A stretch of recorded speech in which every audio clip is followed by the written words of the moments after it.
Hi, my name is Hilde Cotton. I am the current coordinator for the Special Interest Group for Nurses and Midwives. I'm also a member of the certification committee for Nurses and Midwives certification.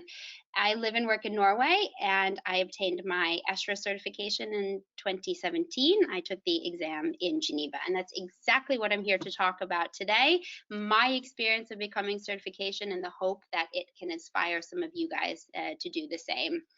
Prior to moving to Norway, I worked at a large clinic in New York City, and when I moved to Europe, I felt like my career sort of went a little bit lateral, maybe stagnated a little bit. That was a tough switch, but I got a new job working at a clinic in Oslo, and it was actually my employer that approached me about becoming ESHRE certified within only a few weeks of me starting.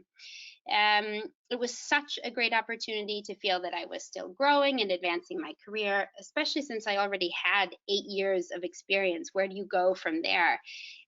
My knowledge feels really validated, and all the experience I had also felt like it could be really validated, have a badge to show. And that my employer offered a small raise for being certified was just a bonus. Although I could not use the previous 8 years of my experience to fill out my logbook, I had to treat it as a teachable moment and think that no matter what, it's always good to go back to the basics and to go back to the books. So I don't regret it at all. I had so much support from my lab director, from the medical director, and the nursing manager. Even though we were a small clinic of only about a dozen people, I had lots of support. The medical director put me in contact with some surgeons at the university hospital in the area so that I could fill out my logbook for the more invasive surgical procedures that are part of the logbook. As for the theory aspect, I first attended a review course that was over 2 days for Scandinavian nurses, midwives, and embryologists, which was really nice to share that experience with people in the lab who were also studying. I didn't know anybody else there. My employer gave me those couple of days off, paid to attend the review course, and they also helped sponsor me a little bit, and industry also stepped in there so that I could get my trip covered.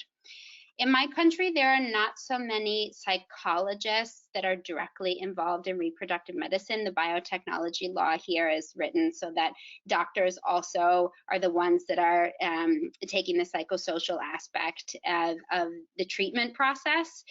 So it's a little bit challenging to fill out the logbook for those, but anytime a patient had an appointment that was more specific for how they were experiencing treatment, meaning that they were having a tough time after a miscarriage, or they decided to stop treatment, I sat in on those visits, and thereby was able to fill out the logbook for the psychology related items of the logbook. The textbooks that I used, I bought used, so I saved a little bit of money there. I obtained the articles from the reading list through my clinic's PubMed subscription and the Norwegian National Medical Library. And quite a few of the articles are available as free text online anyway. I studied in the evenings and on my day off. At the time, I worked 80%, so only 4 days a week. My employer gave me one paid study day, which I used right before I took the exam.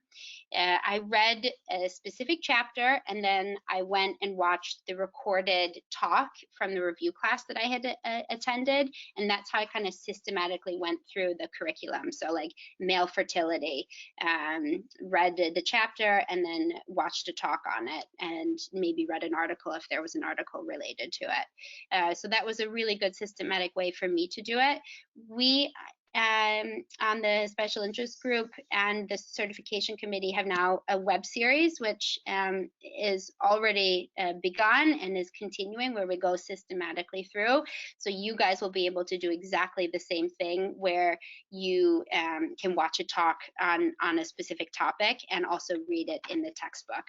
So that's my tip. I probably spent 40 to 50 hours studying on my own. I didn't know anyone else taking the nursing exam. I think it would have been really fun to have done it with someone, especially if English is your second language. It was probably like a safety feeling in doing it together. I traveled on a Friday or a Saturday to Geneva to take the exam. I don't quite remember, but it was before the Congress started. The exam's always usually connected to the Congress. It was really easy to find everything because it was part of the Congress venue, which is a huge convention center, and ESHRE was very well organized there.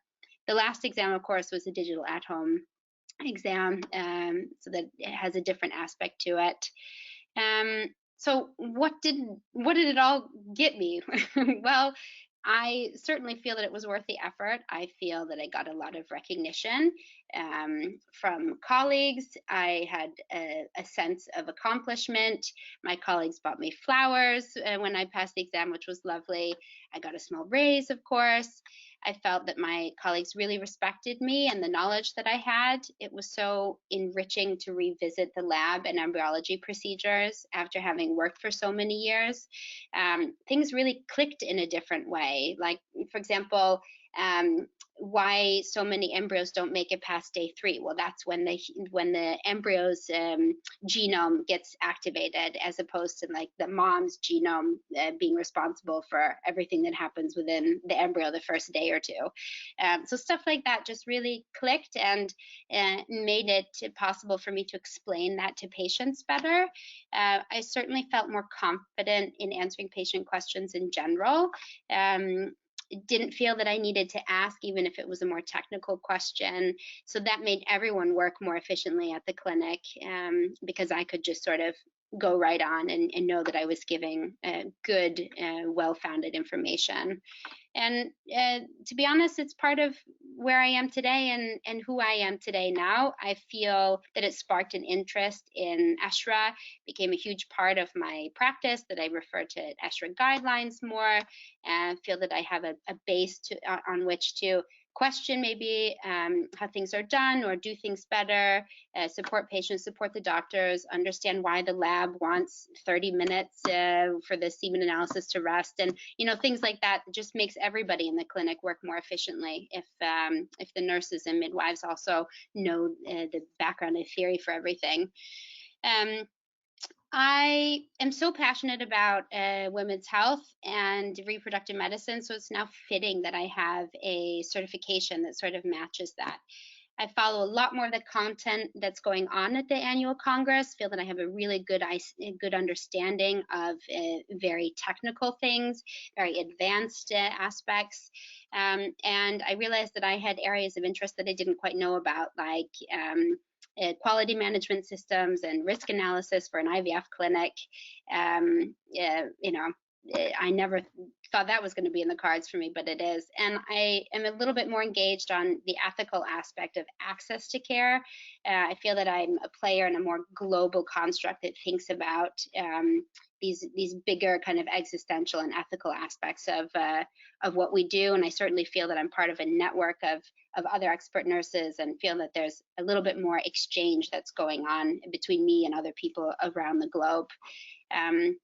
So that's been my experience. I don't regret it for a second. It was a fair amount of work, but totally worth it. Learned so much during the process, even though I already had experience. And I hope that this inspires some of you to go ahead and get ESHRE certification, or to ask for it, to fight for it. And for those of you that are watching this video that aren't nurses or midwives, I hope you know why it's so important to support the nurses and midwives that work in your practice, and know that you will get something out of it. Everyone will work more efficiently if everyone has this certification. So again, I'm Hilde, and this was my experience of becoming ESHRE certified. I hope to see some of you take the exam.